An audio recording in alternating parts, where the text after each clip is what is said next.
So this is the inaugural event for this particular, the Midwest Challenge. Have you raced in Sheboygan before, and do you know what conditions to expect? No, I'd assume it's flat. I mean, unless when I get there, it's some big lake that's big and round and we're on the south side and it's a north wind or vice versa. That's kind of the way Lake Michigan is. I mean, Yeah. if the wind's out of the south, it's like a pond. If the wind's out of the anywhere where you have north, northwest, northeast, north, or even last year out of the west, I mean, it just gets nasty because you're on the bottom little piece of Lake Michigan and you're the dot at the very bottom. Yeah. So I would assume it's flat. I know that when we talked to Tim Siebold, there are a lot of F1 guys he's trying to rise that to get up there. So, Right. if you're gonna have And they F1 really guy, need the flatter water. yeah. I mean, those things are like 16 foot long and weigh 800 pounds. You ain't gonna take them out in the rough, Yeah. So anyway, back to some fun stuff. You guys are just Performance Boat Center is just coming off their outboard fun run this past weekend. Yeah. And I understand had I love really that good event. turnout. I love that event. Mercury Racing came, Kevin Skiba, Ryan, the crew. It's great because for all these people that own all these Mercury engines, outboards, a lot of them own outboards over anything else, and it's cool for them. In our showroom, we have a dinner. They have the truck, the new 500s on there with all these little cutaways, so people can see the differences and stuff like that. So it's neat. It might not be a group of people that go to a street party or something like that. So it was really cool. We started off the day and went to the cave, and which is a short little run, but it was a little overcast and not as hot, which was nice. So we went to the cave and everybody had some lunch and all that. And then the next stop was Coconuts. And if you're on Lake of the Ozarks on Friday at 1:30, it's usually pretty nasty so, and the run from the cave to Coconuts is a run. So, did that. I was actually fortunate enough to take Missy and JJ Turks and kids and my kids. So we had a boatload of kids hanging out. We probably look like the Beverly Hillbillies in a 360, but it was fun. And the kids just think I don't know when they're older if they're going to be numb to it or what, but they get to do some pretty cool shit. I mean, kidding, right? I remember riding in a pontoon boat with a 50 horse Johnson on the back on Girish Ferry Lake and thought I was doing something big time, when I was their age, and their, music's jamming and they got in a 900 horse, carbon fiber cat, going down the lake. So yeah, well, JJ's son Cameron, he's already a racer, right? How old is he? Yeah, he's 16, and you were sending me pictures of he and his Preston race out. boat. Yeah, they're out in the X Insurance boat. I mean, talk about cool. Yeah, Preston and Cameron down there in Cocoa Beach. I don't know, 2 weeks ago, maybe a week and a half ago. And I'm getting videos of them, Preston's throttling at 14 years old and Cameron's driving at 16 and JJ's in the pontoon boat. And here comes the X Insurance boat with a 300R by him. And he gives them like a here you go, boys, and they start hauling ass down the water. I'm just like, man, talk about cool. That's awesome. Yeah. So, I don't necessarily say that it's not like Preston. He knows not to ask me for things because I'll be like, get your ass to work. And he goes and asks mama, and then mama will, say that, hey, Preston's going to Florida this week or whatever, and I'm like, oh, that's cool. So can we anticipate a new race duo? I don't even anticipate what I'm doing tomorrow. Right. Yeah, so that's the word on the street or whatever. But Wow. we'll see. We'll see. I mean, A Turk and a pretty, Coil. yeah. Well, he's good. I mean, I can't say that I've ever been out in a race boat with him, but he had been cutting out on work so much during the fun run. I told him he's staying at the shop and working, so he had to stay at the shop and work while his buddy, and her I'm trying to think of her the name right of the Kylie, right off the top of went along with us, and when Cameron and Kylie are in there and he's not, it's blowing his mind that he's at the shop. So Yeah. we were heading back from Coconuts to the shop to get ready for the award ceremony and all that, and I think Cameron thought that he might drive, and I'm like, yeah, not yet, buddy. But it's Lake of the Ozark is I can see why there are so many teams. I was telling Cameron this, that are from Lake of the Ozarks. Yeah. Because I mean, you'll go through a section of the lake where you're like, oh, this is just nice as can be, and say you can run 100 miles an hour, and then you'll go through a section of the lake where you're like, man, I'm getting my brains beat in. It's 60 miles an hour. So yeah, so it teaches you adversity and different conditions, and that's what racing is. I mean, it's figure it out and deal with it, and let's see what we can, how good we can do through it. So yeah, and how do you make your boat stronger? So that's what we're working with now. So the we should have all the boats back together. Hopefully I can have the stock boat back together tomorrow. And I don't know if they'll have the indicators done on the class 1 boat, and then but by the weekend all three boats should be up and running, along with all the other boats we're working on and the shop, which is mind blowing. Because this is the busiest season, right? I mean, for performance. It's like we've been talking. I was like, it's the amount of work that is required is mind blowing. It's not even for racing. I'm talking about, a throttle position sensor on a 496, or, this boat's have an alarm, or we have a shift actuator, or, I mean, it's one thing after another. Yeah. Like, and we get a lot of stuff thrown on us. Like yesterday, brand new 32 Sensation is heading to Key West today. Oh, the customer didn't want 10-inch subwoofers. He wanted 12-inch subwoofers. And he wanted two 8.8s in the back with another amp and a remote over here. And then, and you're like, man, that's 2 guys a day, and it's just, but the boat leaves tomorrow, and you're like, okay.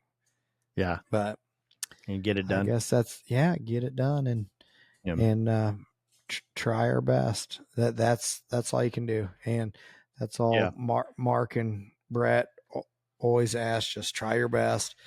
Yeah, and we have the paint shops working their butt off, rigging's working their butt off. Greg's getting the SV boat back together. They had broken something in the valve train. I forget what it was. Tip off of a rocker arm, or I forget what Greg told me it was. But the heads went back to Sterling. Greg put the heads back on today, and lifters, rocker arms, all that stuff, all new stuff to keep SV Racing going for Michigan City also. So with all that being done, we have another Axiopar that we're putting 450s on, and paint shop is getting the paint done with a 360 right now, performance powerboat, and the 420 is now in paint, and I saw a bunch of orange on it today. So nice. Oh yeah, and these got to be done by the shootout, which is whatever weeks away.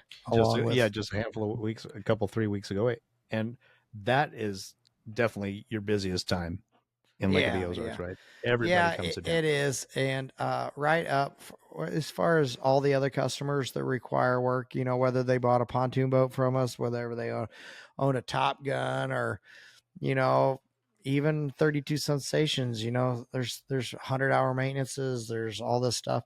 And then when the kids go back to school at the end of August, it gets a little quieter. So there isn't such a rush for an every weekend event because, instead of putting, 25 boats in on a Friday, you might be putting 5 boats in. And, that helps because not as many people are going out and breaking them, because it's like it is like a revolving door. So customer buys a new boat, you do this work on it, and they go out and they're like, oh, I want this changer, and then you show up to work on Monday morning, the boat's back, and you're like, man, we just got rid of it Friday. Oh yeah, but I wanted this done too. And I'm not complaining. I'm just like, it's just the way it works. Sure. When you're out using your boat, you see things that you want done. When your boat's sitting in a shed or on the dock, you forget about the things that you want done to it. So therefore, it's one of those things that they get it. They're in it and they make a list, or they, like think, I want to drop this off and get all the stuff taken care of before the shootout's here, or I want to do that before the fall fun run, or before the boat leaves to go to the South Florida location, or before it goes to, whatever FPC runs going on in South Florida or Lake Cumberland Poker Run, or, it's just one thing after another with all of the different events that are anymore. And with all these people that have the ability to have their boat transported, or now that the outboard craze has made it to where people are more likely to take their outboard to saltwater, and with all the GPSs that make you more comfortable, that it's easier to follow the routes and things like that, you're just more likely to go do it. And when that is being done, you're more likely to go boating more. And whenever you go boating more, you're going to have more things happen to your boat. Sure. I borrowed Mark's 420 the other day, and it's like, I don't even know if it's a full 2 years old. It has like 450 hours on it, maybe. And I forget the miles, but it has had 13,300 and some gallons ran through it on his 42V. Yeah, I'm like, wow. What? That's like I don't know how much a tanker truck holds, but I don't think it holds 13,000 gallons. I did the math on like $5 a gallon. I probably should be saying this. It's not like it's the most economic. It's not like it's an electric boat by any means. It has 450s on it. But you're like, man, $5 a gallon, 13,000 gallons. That's $60-some thousand in fuel in the last couple of years. That's a thirsty girl. Yeah. And the shootout week, for us, I've always said it's kind of like the Super Bowl of performance boating, because everybody comes and everybody is in Lake of the Ozark for that week. And we go out there, it's just gotten longer and longer. And so now they're almost a full 2 weeks, but a week and a half for sure. And, we hit the ground running. And last year there was a bunch of dam to dam challenges going on. And then we have our photo shoot out of performance every year on that Tuesday before. So we're busy, and I know you're busy. What have you got scheduled for that week? Yeah, whatever happens, obviously, the events start almost a week before anymore. I can remember like when we were getting boats ready on Thursday but now there's street parties and all that. There's been some go fast boats like real fast boats, 2,000 plus aside boats that have been asking me to help them out. The Dirty Duck, I've ran that one for Slug Hefner. Has some Carson Brummett power in it, and it's a 438 skater that actually used to be the EDCOM boat, but I hate saying things that used to be, because I find announcers that always say that. I was like, so now it's a Dirty Duck boat. It's beautiful. Gene, who had worked on a lot of the MTIs over the years, has his own business now, and he's actually the crew chief for X Insurance boat, and he had done the rigging on it and did a great job. And he was basically done with the boat and sent it down to us. and Slug had it all basically painted up and looking good. And we went out and ran it the first time. It was propped a little high and with a big gear ratio, and it had a 1.22 and a 40 pitch propeller, and we were able to turn like 6,400 RPMs right at 190 miles an hour. I think 188. Wow.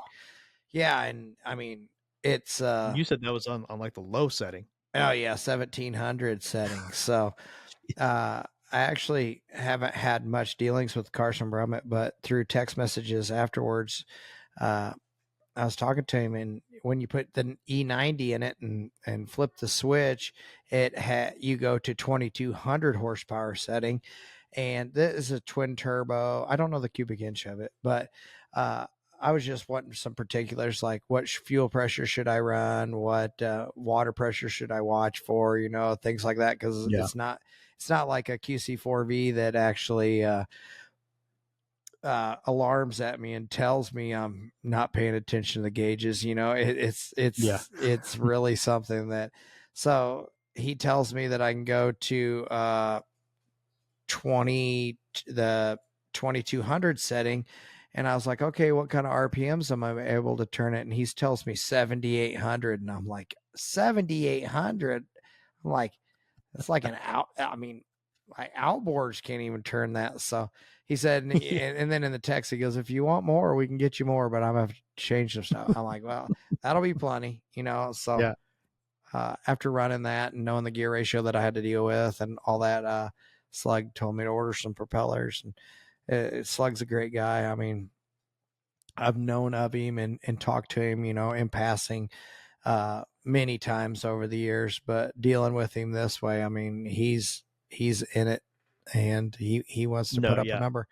I haven't committed to running the boat. I had talked to Jason Moe also, and he'd asked me to run the boat. I just don't know if, I guess I have all my ducks in a row. The dirty duck. But Jason Moe, who has the SC46 Outer Limits Hurry Up, the blue boat. Yeah. Yeah, which he's had Kazi do the engines, and it's got some Motec components on it that he's able to dial in different settings and different fuels to get some crazy power out of it also. So so I don't know. I got to run the 420 with Brent Medley. I got to run the whatever boat we're going to race against the plane. Got to run the super stock boat with Rusty to try to put up a number. We're talking about this kilo stuff. I don't know how that's going to work, but got to potentially try to do good in that if it's a requirement. Mark basically wants us out there running a lot. Sounds like it. As the premier or the premier sponsor to the event, or whatever you call it, number one sponsor, biggest sponsor of the event. Yeah. You want your presence known out there. So for sure. Don't have any missiles that are our own, but the way that I play it with these real fast boats, like for example Slugs, I mean, I try to get them dialed in, but if I don't feel extremely comfortable with how they're performing, or the potential that they have, I try to leave it open to where I'm not leaving them hanging, but I got to feel comfortable. I got 4 little ones, and when you're talking 190 mile an hour and 3/4 of a mile or something like that, I mean, there's potential risks there. So you got to play it smart and be around for a while for these little guys. Again, they're all over here laying on the couch on their tablets now. So, hate for them. You're so busy usually that I hardly get to see you, maybe a couple times throughout the week. And even on most of the time on that. So normally I'm one of your test boat drivers.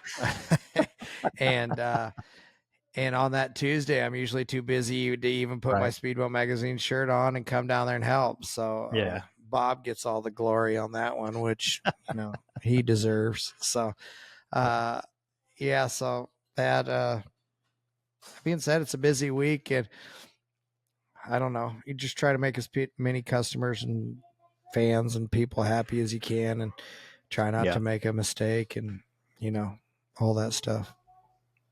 Well, I mean, so back to Slug Hefner, he's awesome guy and a long time shootout proponent, and his Dirty Duck boats have been spanning, you know, different models and over the years, and it seems like this boat was specifically designed for just balls out speed. Yeah, I mean, I came out of the shop and I had been talking to him about it, but you know, a lot of the time, you know, I'll give him my input, you know, on drive height and, you know, what it takes to go fast in the shootout. I come out and there's like these parachutes hanging off the back of it. I'm like, what do we got going on here? You know,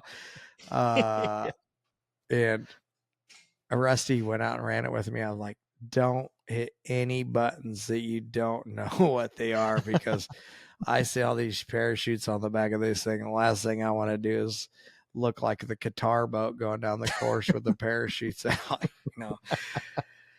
But yeah, I don't know, it's kind of stressful, but I don't know, it's flattering that the people want you to run their boat and stuff like that, but you also don't want to, you know, make the wrong decision and do something dumb, because it's one thing I've always told you, like when I'm testing the boats, it doesn't take me very long to learn a boat on, you know, that usually within the first couple miles I can tell its good things and its bad things and what not to do and stuff like that. It's different when you have 4,000 horsepower, you know, it's, so you're bringing other elements into account, whether parts failures and wind direction, waves, and boat and person in the boat with you, all that kind of stuff. So are Slug and Jason Moe looking to ride in their boats with you? Should you decide to run the boat, the shootout? I haven't went that. Or are you going solo? Jason Moe was. Yeah. And I told him that, you know, I couldn't commit, and obviously, and it's not that I don't want to, but it's just the amount of other stuff that I have to do that day, those days. I'm literally sitting in a boat at the start finish line from the start of the day to the end of the day. And, you know, you might only get 5 runs. So you're sitting there. It's nice when somebody has a center console or something tied up down there to where I can tie off. Like last year, Miller's had their cigarette tied up there, and you just basically tie up next to them and then know that your boat 20 in line, you know? Yeah. And then they're like, okay, you know, they kind of do a run out and you're like, okay, I can get out of the shade and go get in the boat. Otherwise, you go down there to a lot of those guys that are waiting, and they're just sitting there, you know, in their boat at the start finish line, you know, melting in the sun, because it's not like these things are usually, you know, have covers on them. So you're basically in the queue is what they call it, and then you're waiting for them to give you your 3 boats out, and you start getting your life jackets, your kill switches, your radios, your helmets, all that stuff on. And then by the time you get in, if you're a canopy boat, strapped in and Hans device or whatever you're going to wear, and then you go through the start sequence, and you know, and then you're done 30 seconds later, but you sat there for 2 hours to do this whatever 30-second minute run. So for example, a lot of the times, hold on, Myrick. Let me rewind you back there. So you untie, you get ready, you're second, first, and you're going next, right? So and they allow you to start through the start box at 40 miles an hour, and you're in a 200 mile an hour capable boat. Walk us through that. Yeah. What are your thoughts? What are you listening for? What are you looking for? What are you feeling for? So depending on whether you're on the throttles or you're by yourself or you're a driver, that would be the variable. So in as a driver, I'm trying to anticipate what the boat's going to do. Is there a little bit of wind from the port side, or is there a little bit of wind from the starboard side? Because I'm going to set the boat up even before I get through to the start box for what I think the wind's going to do to me. Because the boat at whatever, say 180, 190 mile an hour is going to do things that you can't correct.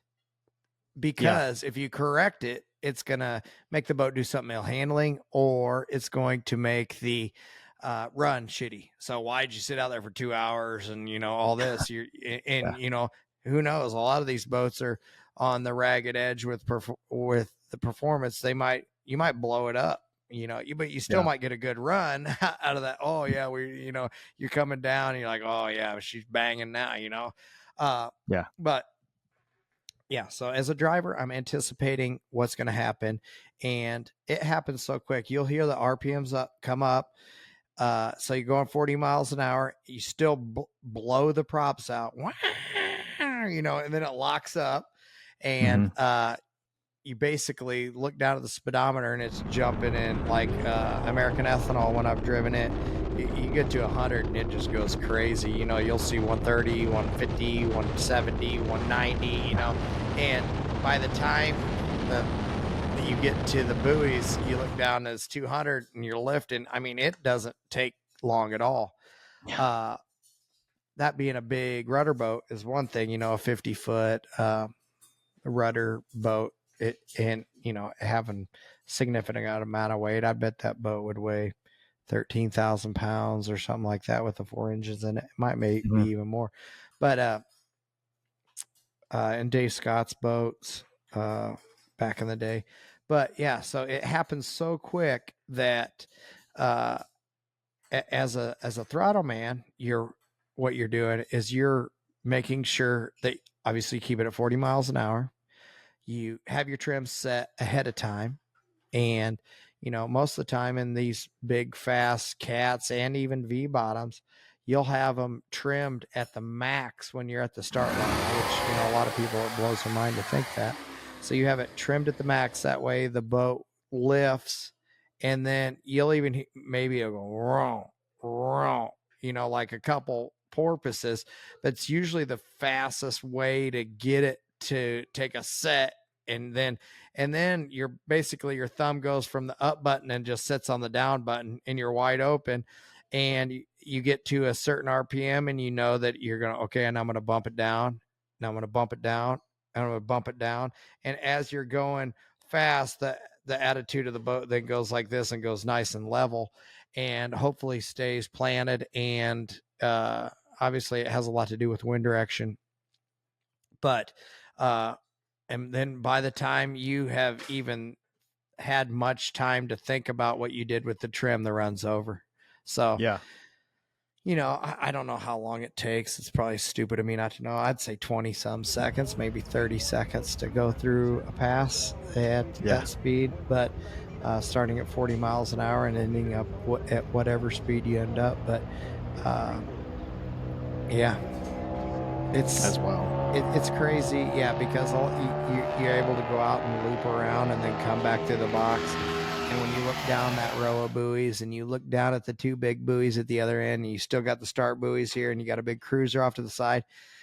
To me, I never noticed the thousands of boats or people stacked up on the starboard side. I never even see them. Yeah. It's just like you're so focused down this runway or this.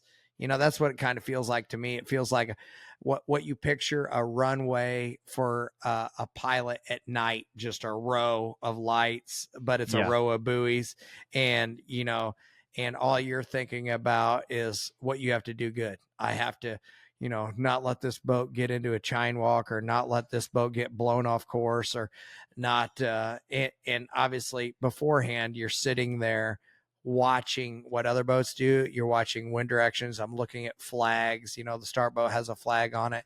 You'll look down at the other end at flags on boats and try to see wind directions. At the I guess it would be the north end or the west end of the course.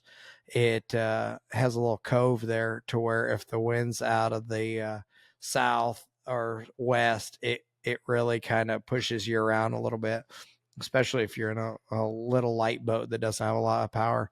So, because you're obviously running a looser, but yeah, it's I don't know. It's something that you really got to pay attention to. Yeah.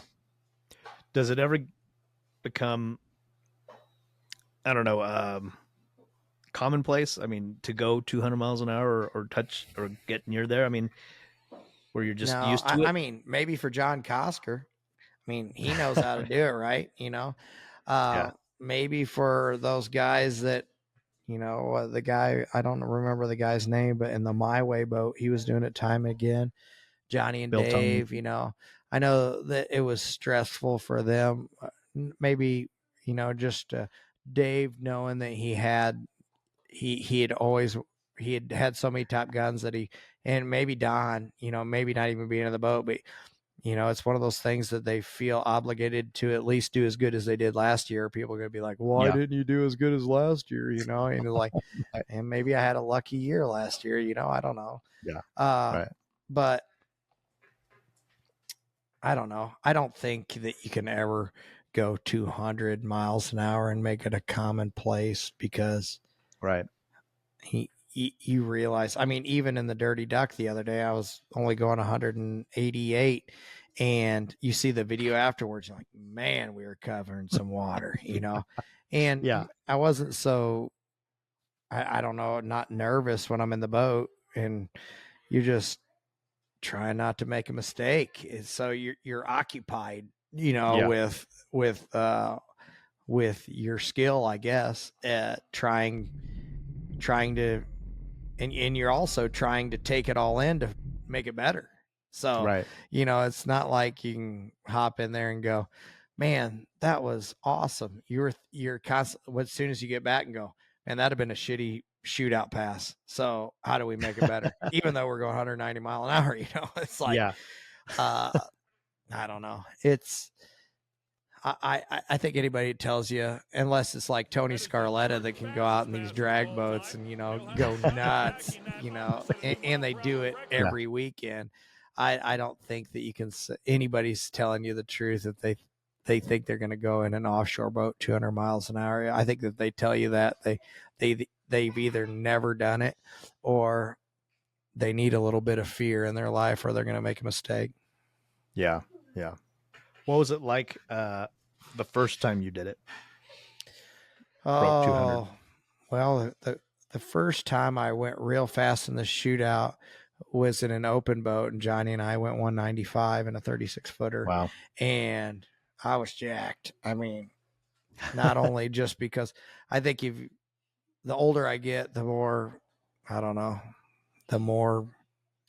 why that is when you get older that you're more conscious of doing crazy shit.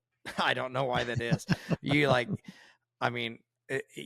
should feel that way when you're younger. And then when you get older, you're like, man, I'll have put another 20 years under my belt and I'll just go do something dumb, but it's funny. August Bush and I were talking about that the other day. He goes, in August actually said to me, he goes, man, I can remember when I used to jump boats behind the blue water and I would go as fast and as high as I could.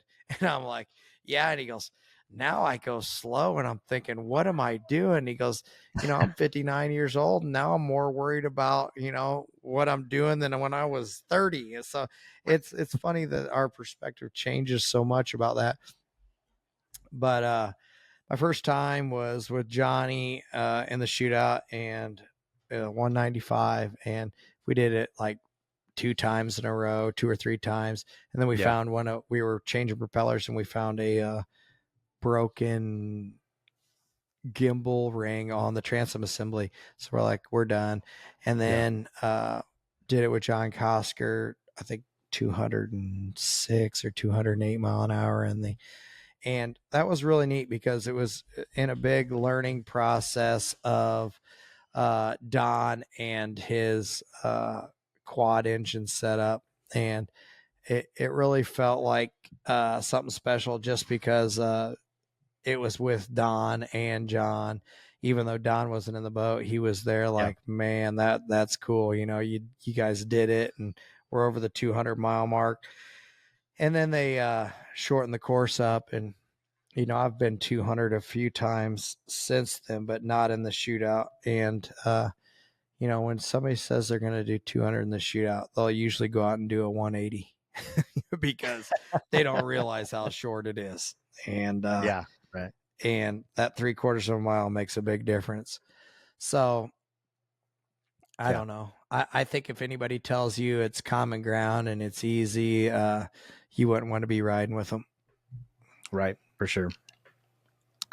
Well, that's awesome. I mean, to get that kind of perspective from somebody that's done it, for most of us that haven't and probably never will. Yeah. Because I was listening to you, I was just thinking about the transcript or something like that of this podcast when you're like, oh, yeah, I only was doing 188. Like, yeah.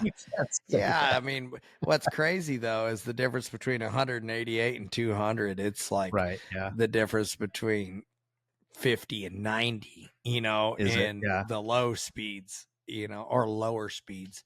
Yeah, I mean, because you've got to be hyper focused on the water ahead of you, right? Because everything is going. That's what you're doing. This. I'm more than waves. Obviously, if there's waves, you're not doing it, but you're looking ahead at what boat, you know. Because Rusty and I did it, and we went 205 and a 388. But what I'm doing is I'm watching the water, and I'm not necessarily watching the waves. I'm watching the wind on the water. So it's crazy once you get to when you've done it so much that you can look at the water and see a different, it's not, I wouldn't call it a different color. I would just call it a little bit different, a different shadow or something on the water. Yeah, slight variation. And you, as a driver, I'll be like, tighten it up, and I could see it, and then we'll hit it and you feel it. It's like you see it before you feel it. So you're trying to anticipate that. It happens a lot in the boys are getting in trouble. The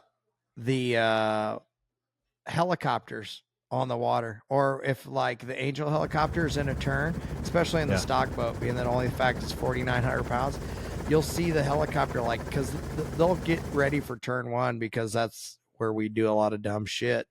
And the helicopter sitting there above the water, and you'll see the wind on the water from the helicopter. And the helicopter might be, I don't know, however many feet in the air it is, 50 feet. But if it's sitting there for a while, it moves a lot of wind on the water.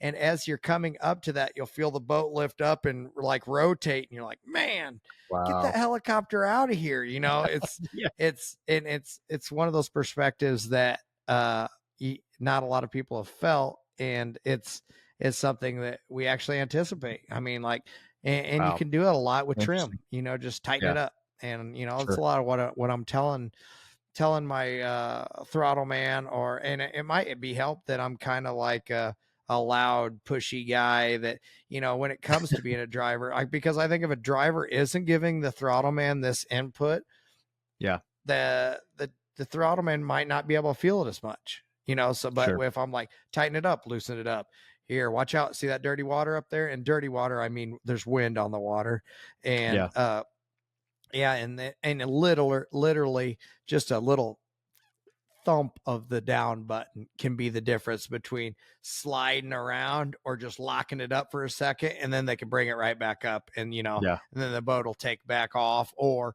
get back to its way that it should run.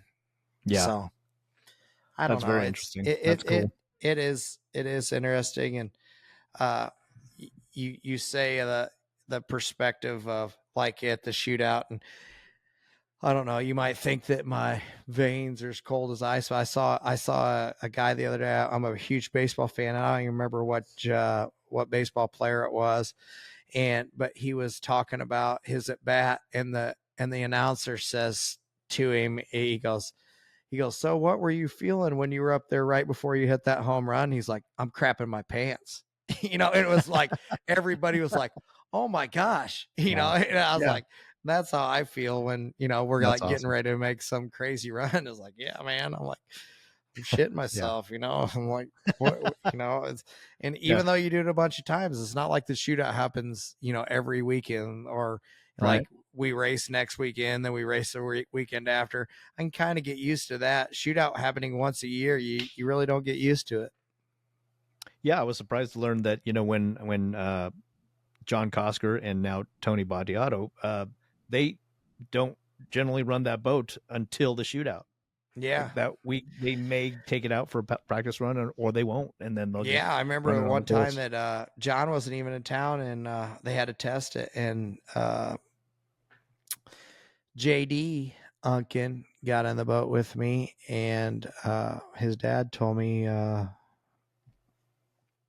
don't go too fast, because I think it was Amy, JD's wife, that didn't want him going too fast. And they're like, Oh, how just let out of it at like 165 or something like that.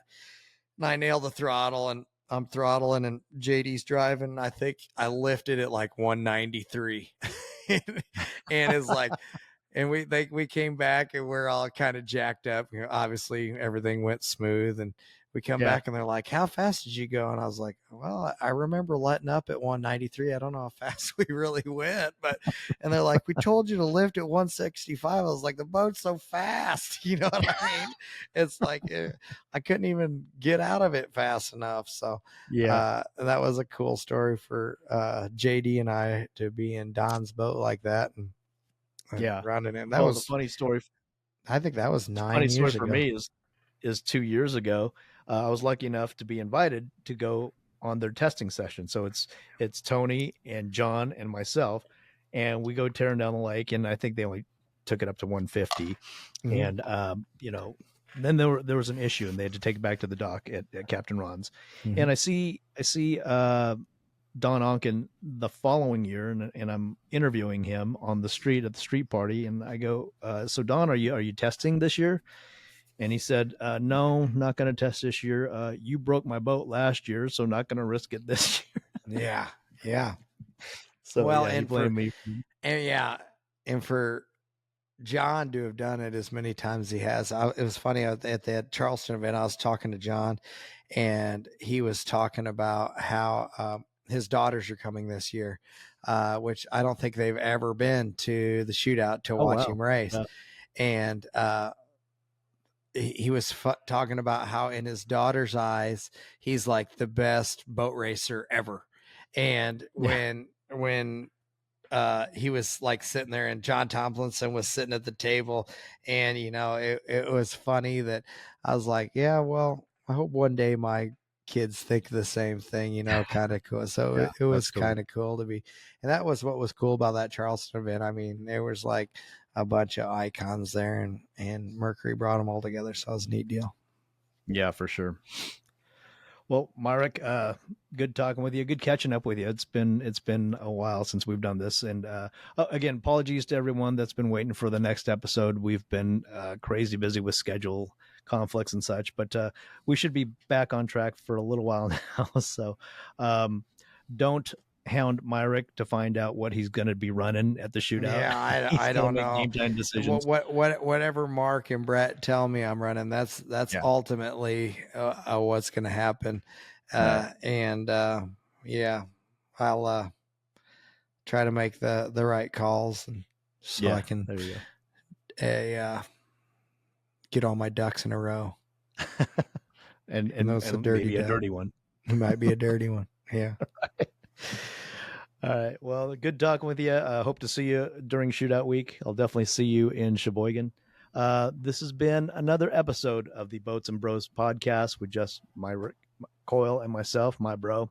And again, please remember to like, follow, rate, and share. And we'll see you on the next episode. Thanks, Myrick. Thank you, Ray. See you guys later. See you guys. Bye. This podcast is powered by Speedboat Magazine. Subscribe now at speedboat.com for 9 power-packed current issues a year direct to your mailbox.